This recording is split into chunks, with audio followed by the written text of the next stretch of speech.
Alright. So, ayan. Hi, Miss Alfie. Kamusta? Hello. It's been a while. So, hello. Yes. Hello, hello. It's Friday again. Yes, ang bilis. Kamusta ba yung birthday ni David? Happy birthday, David! Ayun, nagmo-module sila ng lola niya. Wow, balik ulit, no? Module. Yes, module ulit. Nice. Okay. Kamusta ang weather dyan?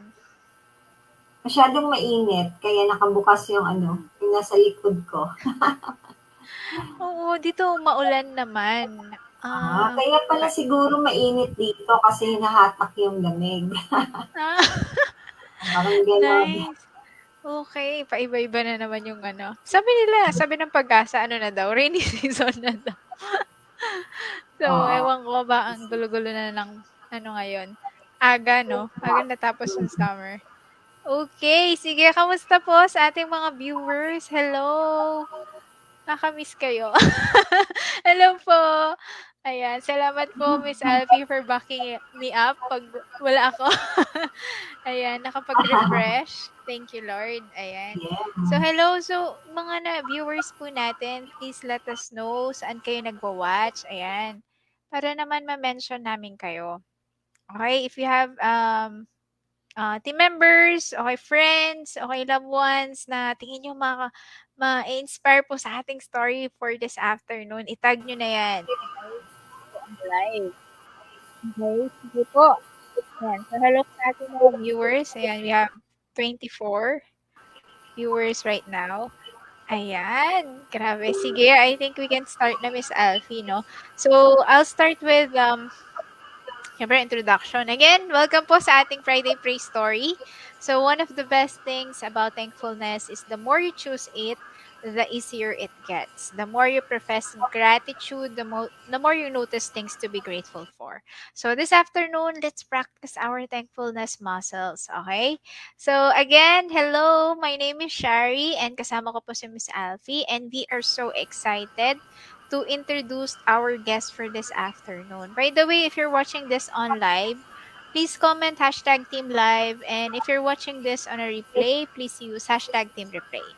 Okay, so wag na nating patagalin. Let's Yes. introduce our guest for this afternoon, Miss Alfie. So, si Micaela, okay, our guest for this afternoon, or Mika, used to work in multinational companies prior to freelancing but tried to hop jobs because she was looking for better opportunities until she learned freelancing. So, parang nakaka-relate ako dito eh. Palipat-lipat din ako eh. Oo, parang gano'n din ako. So, yan, despite the struggles she encountered in freelancing, she is now earning way more than her corporate salary while being at home with her parents. Okay? So, let's learn more about her journey in the next episode of our Friday Praise Story. So, let's all welcome Miss Micaela. Ayan. Wait.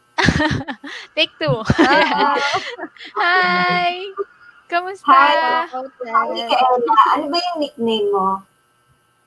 Actually, Mika? Mikay po talaga. Pero Mikay? nag-freelancing po ako, Mikay yung Okay. dinadala kong Mikay, name. ayan. Mika. Wow, nice. Nice name. Okay, ilang Opo. taon ka na, Mika? Ayan. 27 years old, coach. Yes, Bata. single? Yes po. Single Okay, pa. single daw. Ano, soon na. Ayan. So, Saan po location Kaka-engage niyo? po. Okay. Yung location Um, niya, saan po?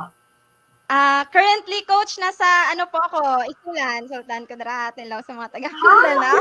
Saklan. Yes, Okay. coach. Malapit na yan Malapit dito. sa Sana Sultan. magkita tayo.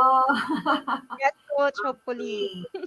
Aha. Nice. O yan. Ayun. Mag-meet na kayo, Ingat madam. Mindanao. Okay. Kung makapag-Jensen ka, message mo ako. Mag-meet Sure, tayo. coach. Yes. Nice. Ayan. Magkalapit lang po.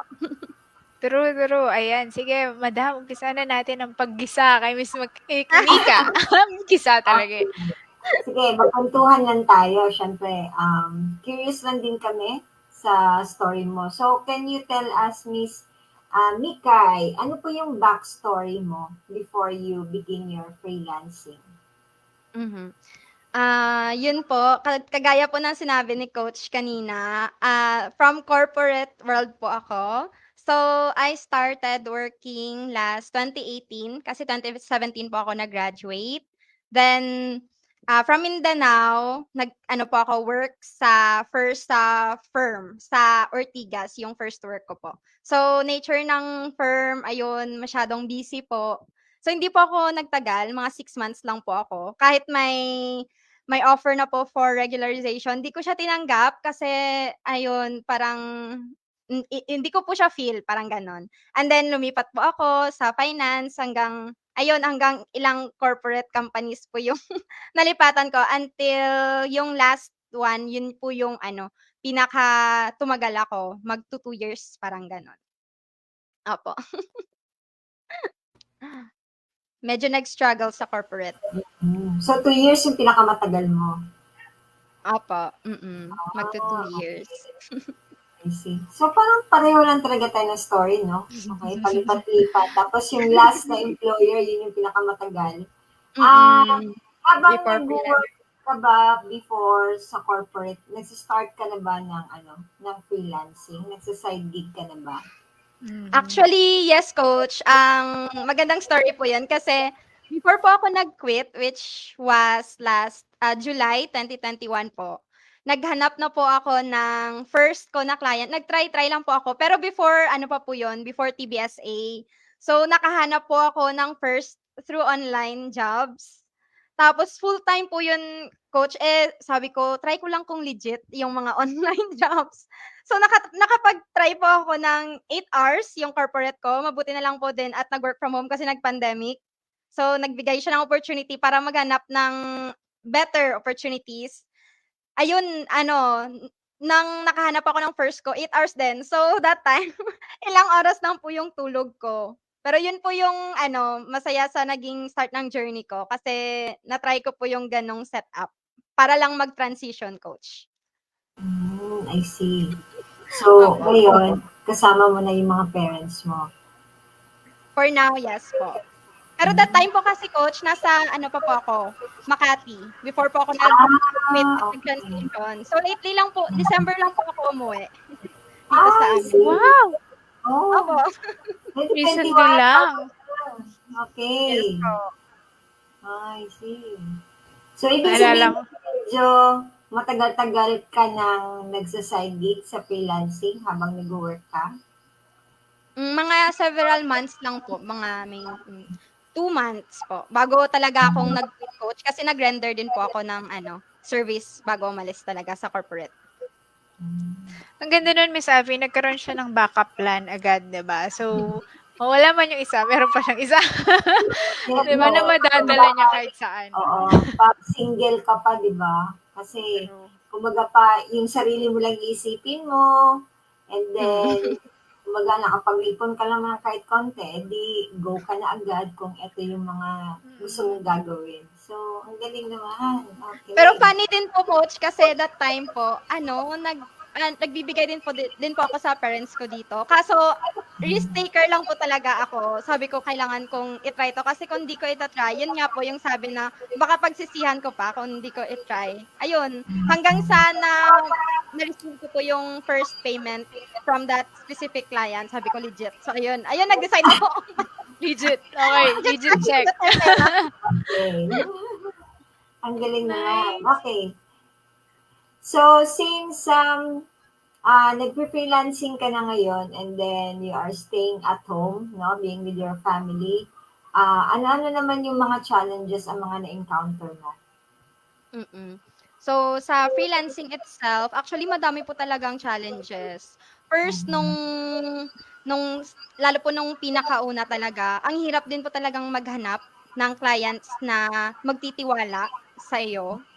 At saka, yung iba, na-remember ko po yung isang ano ko, yung first interview ko nung nasa TBSA na po ako. May taga-Australia, nagsabi po talaga siya, bakit ako magtitiwala sa'yo? Kasi parang mukhang bata, tapos parang walang masyadong experience, mga ganun po. Okay. Tapos, Tapos nung along the way, nung may iba na pong clients, ang ibang struggle, yung iba is hindi po talaga nagpe-pay on time yung ibang clients. May mga gano'n po akong experience. At saka ang isa po is yung time schedule. Medyo nahirapan po ako kasi yung first ko na client na sabi ko po, night shift po kasi yon. So, nadala ko po siya until ngayon actually. Pero nag-ano lang po ako, kumbaga nagpa-change head at nag-iba ng engagement, focus na lang ngayon sa bookkeeping sa kanya. Kasi dati po may admin, gano'n. So, Okay. pero focus sa bookkeeping, yung first client ko po. Ayun, so top 3 po yun, yung makapaghanap ng client na magtitiwala, yung time schedule, at saka yung payment on time, minsan hindi, delay. Okay. Okay. Sa Opo. mga So, ayan, sa mga nabanggit mo mga 'yan, problems, yung mga, actually challenges, okay. Ano yung mga nakita mong solusyon sa mga challenges na 'yan? Okay. Yung ano po, yung sa time, communication. Kailangan po talagang sabihin, to be honest, na nahihirapan ako kapag ang schedule is gabi kasi hindi ko peak yung talagang mag-night shift na work. So, yung iba po talaga makakaintindi naman at iko-consider po yung offer na puwede flexible na lang, gano'n. So, that's how I handle that. Then yung others po, yung sa payment naman, nag-revise po ako ng service agreement kasi nilagyan ko po yung iba ng kapag na-delay may grace period po, for 1 week. Kapag na-delay po mag-i-interest. Parang dito ko po yun na-learn sa TBSA, eh. Ayun, kasi dati po talagang employee type, ngayon freelance type na din po yung iba, yung retainer clients lang, gano'n. At saka yung isa, um, yung, ano ba, basta ano lang po, mind setting, yung sa confidence na kasi ayun po talaga hindi po natin hawak kung paano tayo, nakikita ng ibang tao. As long as sa sarili natin una po tayong mag-believe, yun po ang isa kong mind setting dati, yung believe in yourself, believe in God, believe in the people na tutulong sa'yo para makahanap ng clients, as in yun po. Believe ang ang keyword. I believe. Yes. I believe in you. yes. Galing naman. Okay. Grabe, So, oo nga. syempre, ngayon, nag-enjoy ka na, no? Working Yes. at home. So, ano-ano na yung mga nakikita mga benefits, okay, while doing this freelancing? Yes. So, first of all, time po sa parents ko. Kasi nung sa corporate pa po ako, yun po yung di ko nagagawa. Kasi yung parents ko po ngayon, senior na sila both. So, isa po talaga sa goal ko kahit nung nasa corporate na makauwi. At saka, ayun, makasama po sila. Kasi syempre tumatanda na po sila. So, yan po yung top one benefit. Ang next po is working from home, less expenses kasi nandito po ako sa bahay compared nung nagtatrabaho po ako sa Metro Manila kasi first of all, nagre-rent po ako ng mahal monthly, tsaka yung food ko, separately ko pong gagastusin compared dito, kasama na po kami lahat. So, ayun po. Oo nga, I agree dun 'no, Miss Alfie. Yung number one benefit is yun, nakapag-spend siya ng time sa kanyang family. Wherein yan nga, sabi niya nga may edad na rin yung parents. So, malaking bagay yun. Malaking win talaga yun, eh, 'di ba? So, Yes and po, then yung pangalawa, alam naman natin kapag sa Manila nagwo-work talagang magastos, okey? totoo. Hindi lang sa Okay ba? Manila. Tigas ka ba? Or tigas ka ba na-assign? Nung una coach, nung nasa ano po ako, auditing firm, yes. Pero nung last ko po Makati, mahal din. Okay. So, medyo high-end yung mga areas Oo. mo. Opo. Kasi sa Kaya, BGC po yung last ko na corporate wow. na Okay. company. I see. Mm. Kaya magastos Kasi talaga, no? talagang Opo. nakaka-save na siya ngayon, Miss Alfie. Yes. Malilibre niya ng tayong McDo. Sabi coach, Oo. Nakakatuwa naman. lalo po si Coach Alfie ang lapit lang po. Oo Oo nga nga, eh. mm. Kaya i-message mo agad ako Mag-meet na para kayo. Yes po, Sunod lalo na po lang 'pag ako. Pacman. parang ano Grabe. lang, no? Parang malapit lang, no? No? Okay. True, mm. Okay. So, Yan. given sa freelancing mo na siyempre, sabi mo nga, you've spent quality time with your family, pagkatapos, na-enjoy mo na siya ngayon. Sabi mo nga, na-compare mo na yung pay mo is mas malaki compared sa Yes. corporate. Okay. Yep. Syempre, may mga kanya-kanya tayong definition ng pagiging successful. Okay. So, para sa iyo, Mikay, ano yung, um, para sa iyo, ano yung success, no? Kasi may mga kanya-kanya tayong mga definition nito. Yes po. So, for me, coach, when it comes sa success po dito sa freelancing po, masasabi ko pong success means achieving the goals. Lalo po nung first po na module, di ba? May goal setting po tayo. So, for now, I can say na-achieve ko po yung goal ko doon. But, in general, ang pinaka-success po talaga is when we achieve those goals and be able to share it to others po. Yung resources or naging blessing natin dahil sa success na yon. Like time, money, love, ganun po. Wow. Parang Kailangan Ganda! Yes! And the winner is... ang galing naman. So, kumbaga pa, nasa ano talaga, nasa definition mo yung mag-share, no? Siyempre, hindi naman kasi lahat nabibigyan ng ganitong opportunity kasi yung iba, late lang nila nilalaman yung online freelancing. Unlike you, naging blessed ka kasi naging, kumbaga pa, naging early sa part mo. Tapos nag-explore ka kaagad, no? Yes So, po. may mga ganun kasi na instances. So, it's nice na um, you want to share what you have learned, okay? It's Yes po. also a best way for paying it forward, no? Para sa Yes. mga gustong mag-aspire ng pagiging online bookkeeper. Okay. So, Miss Mikay, eto, what makes a good support group para po sa iyo? Yes. Mhm. Mhm. So, a good support group for me is having members na nagtutulungan. So, sharing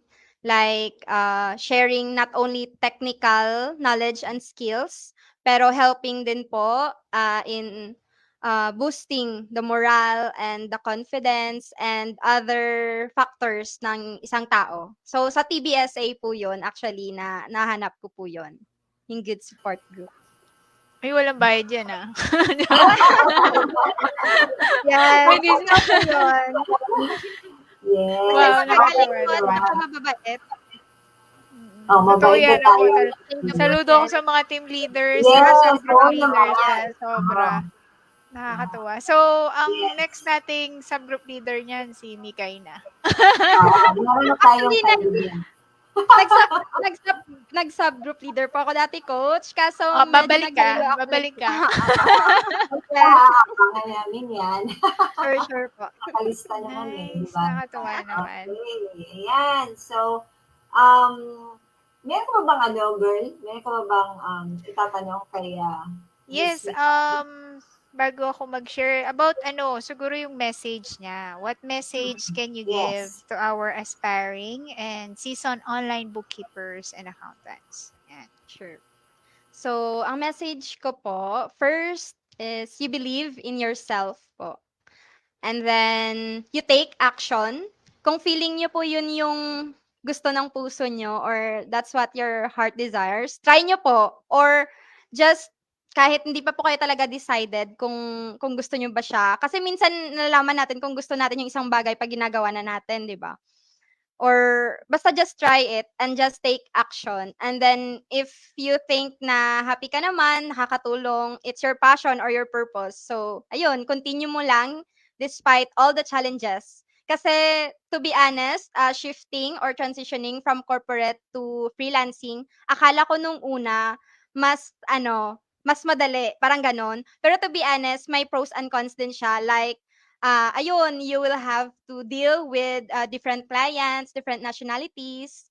Ayun, compared sa nung corporate parang isang tao lang or yung mga team members mo lang. So ayun, there's a lot of challenges po talaga. And also with the time, especially if starting out like sa stage ko po ngayon, there are times na mas madaming time na mag-work ka compared nung nag-work ka ng corporate. So I think it's normal.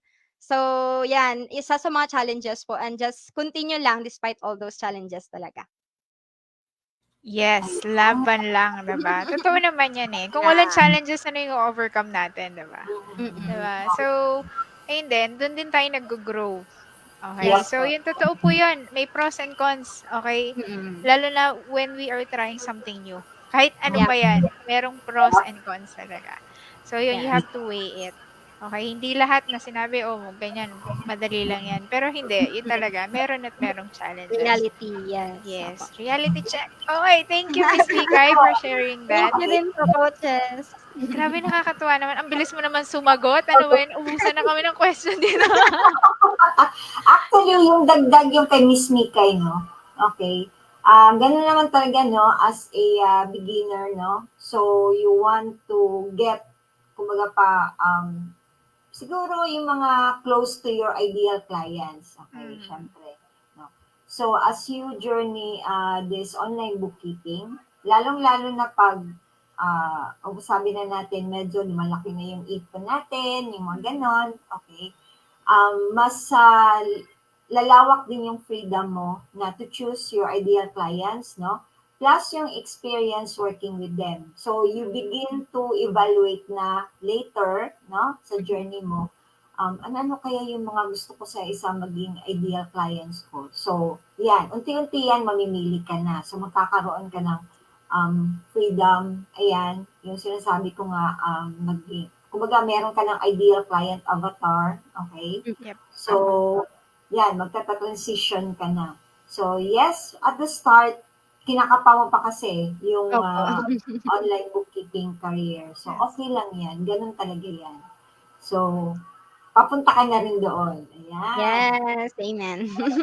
Yes naman. So, More medyo freedom. mabilis eh. So, may isa pa akong habol na question, okay? Perfect. Magaling naman sumagot si Madam eh. Eto. So, what entrepreneurial tricks have you discovered to keep you focused and productive in your day-to-day busy schedule? Ayan. Mention mo kasi kanina, maraming ginagawa. Okay. Yes So, po. sharean mo naman kami. Ano yung mga strategies mo? Sure. So, ako po, ever since, may schedule po talaga akong fina-follow. Lalo po nung nag-freelancing, medyo na-lost ako at nung una. Pero lately, bumalik po ako. Gumawa po talaga ako ng routine.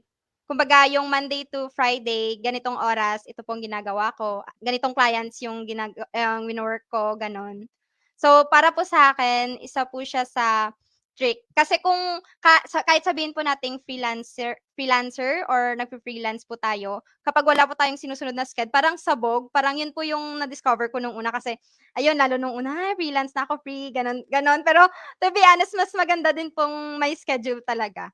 Kasi alam mo kung ano yung gagawin mo sa specific day at specific time na 'yan. Ayun, mas organized yung ano mo, yung work at saka yung thought mo kasi alam mo yung next na schedule, gano'n. I agree. Kasi totoo man, nung ako nag-uumpisa, sabi ko, oh, sige, wala akong schedule. Sabog dito, sabog doon. Hindi ko na alam yung Mm. ginagawa ko. Tapos, sa isang araw, sabi ko pa, akala ko ba sandali lang ako mag-work na parami yata yung ginawa ko ngayon. Tapos, ang Kaya nangyari, oo. kinabukasan, wala na akong ginagawa. Tinapos ko na pa lang yung... So, totoo yun. Time management. It's very Yes. important. Ayan ha, guys. Ilista nyo po yan. Meron pa bang i-add doon, Miss Mika? Ano po, aside from working, dapat may time din po talaga tayo to chill. Yung Yes. personally, I really love, work-life balance or yung ngayon na sinasabi nila na work-life integration, na dapat po, hindi lang po tayo work always. Kasi may tendency po tayong gano'n, eh, lalo po 'pag ngayon po kasi multiple clients na ako, yun po yung isang realization ko. Na dapat may time po talaga na mag-bond sa family kahit ilang hours a day, mga gano'n. May time po na kunyari Sunday, talagang rest day lang, gano'n. Yes. So, yun. Yung Kasi kasi, paano mo rin sa client mo? Kasi girl, meron din akong client na kahit Sunday, nag-message, nag-WhatsApp. Kaya, sabi mo, oo, stop! sabihin mo talaga sa client, pag ganito Yes, na I don't araw, work kunin yet. ako Discord natin. Yun nga, Mm. yung in Yeah. advance, 'di ba, ini-inform mo na sila, ano ka na, Yes. nagse-set ka na ng mindset sa kanila. I don't usually work ng weekends, gano'n. Yeah. Yun nga Yeah, sabi niya sabi kanina, rest talaga. Di kasi minsan tayo, Mm. kunwari rest, pero scroll na lang, scroll, Opo, di mo alam, totoo. May tendency nakakasagot na ka na gano'n. pala ng emails, hindi mo alam. Nangyayari kasi yeah. sa akin yan. Pag may nagtanong sa chat, di ba, Miss Al, bigla, ay, oo nga pala, teka, alam mo, nakarest ako ngayon, Totoo. Sumasagot ka pa rin ng mga questions, eh. So, totoo yun. Kapag rest talaga. And Yes. rest is godly. Okay? Hindi naman Mm, binigay yeah. ng Panginoon yung word na rest para lang marinig natin yung rest. But actually, apply sa buhay natin yung rest. And totoo Yes. yun, work-life balance. Ako na-appreciate ko yung rest ko for the couple of days na I was away. It gives me time to think, okay, kung ano yung next move, and to reflect. Sobrang malaking bagay po talaga na nakakapagpahinga tayo. Parang nare-recharge ulit yung mind Na-recharge. and body natin, 'di ba, to work. Yes po. Tama. Wow, ang ganda naman po ng mga tricks na 'yan. So, ayan guys ha. So, dapat learn to manage your time and yun nga, rest. Mag-set tayo ng boundaries lalo na sa mga clients natin. Okay? Correct. So, ikaw, Miss Alvin, baka may gusto kang i-share dyan ng mga tricks mo. Sa akin naman, ginagawa kong lahat ng work Monday. Ayan. So, ginagawa ko siya lahat. So, pagdating na ng Tuesday, medyo lax na ako. Okay. Oh, nice. So, yung mga daily updates na lang, konti-unti na lang siya. Okay, pagdating na ng Wednesday, ayan. So, medyo maluwag na, ayan. Okay, till Friday. So, yun yung ginagawa ko. Inuuna ko muna, lalo Pinakamahirap. Yes. Yes. So, pag na-deal mo na kasi yung mahirap, di ba, mapapansin nyo, pag meron kayong malaking project, ano kasi, parang mas lalo kang napapressure pag hindi mo siya ginagawa. Tapos, lagi mo lang siyang iniisip, okay? Pero wala ka namang action, no? So, mas maganda na i-deal mo na siya agad, okay? And then, after that, yung mga less priorities na yung i-focus mo. So, ayun, tanggal na yung pressure sa dibdib mo. Tapos, ayun, kung may time ka, gala ka na sa mga friends mo, ganyan. Nice. So, True, Maganda lalo na din. ngayon. Medyo maluwag na ng konti. Pero nag-iingat pa rin guys, ha. So, yan, maulan na naman, tapos biglang aaraw. So, nakakasakit yung ganyang panahon. So, ingat-ingat pa rin, alagaan ang sarili. Okay. Yeah. So, Miss Mika, kasama ba sa routine mo yung pag-exercise? Tingin mo ba importante din siya? Exercise. Actually, nung last ko lang po is kahapon. Oh, Yes yun. po, pero opo, pero may time po talaga na na nami-miss ko siya. Pero yes, kasali po talaga siya sa routine ko. very Kahit good. 15 minutes lang po siya. Yes. How about Yeah. journaling? Ayan, nagjo-journal ka ba? Journaling, personally ngayon hindi ko po siya nagagawa. Pero meron po kasi akong share ko na lang po yung may app po akong ginagamit na Todoist. Nandun po sa Todoist, may 3 po akong daily po siya na naka-to-do. Bale yung isa, yung 3 things I'm grateful today. Yan po. Okay, good. At saka yung isa is read for 30 minutes. Tapos yung isa is exercise for 15 minutes. So yung 3 po. Exact. O, tignan mo, diba? O, may nakuha pa kami sa'yo doon. Yes. Maganda po kasi yung Todoist, simple app po siya. Straightforward lang. Nice. So, yan guys, ha, mga naghahanap. Ito pa, may naisip lang ang question. How do you handle distraction? Ayun. Distraction. Distraction kung yung sa bahay, pag yung distraction ko is mga noise, ganon. So, focus lang po talaga sa sa work. Lalo po pag alam natin po yung peak time ng yung mas productive tayo. Maximize po natin 'yon. At saka if may mga distraction, as much as possible, wag po tayong magpa-distract during that time na productive time natin. So, pwede po tayong magpa-distract after. So, parang binablock mo. Okay, from 1 to 2, walang magdidisturbo sa akin. Yes po. Sa akin po, morning, mas po ako, nagwo-work po ako on, every morning po talaga. Pag hapon, medyo po ako, laylo, kasi parang medyo hindi pa ako productive. So, doon po ako madami distraction. Oo, Ganun yes ako. po. True. Ang sarap kasing mag-nap, no? Pagdating na ng afternoon na, Oo. Yes po. So, knowing eh, yourself din po yes. para malaman natin kung kailan tayo magpapa-distract at hindi. Kasi pag focus po tayo, mas nagagawa po talaga yung task ng mas mabilis compared sa nung time na Exactly. hindi tayo productive at saka Yeah. distracted din. Mhm. So, yun. So, how about for social media? How do you manage those Ayun. distractions? Yan. Ayun. Ay, nice Okay. question po yun. Just want to share po yung isang win at saka gusto ko ding i-share pala sa Friday Praise Story na something to be praised for sa blessing po sa akin. Kasi ngayon, nung last month lang po, kumuha po ako ng isang person na admin po na tumutulong sa akin. So right now Wow! po, yes po. So right Wow. now po, Ang saya. Sign of progress, di ba?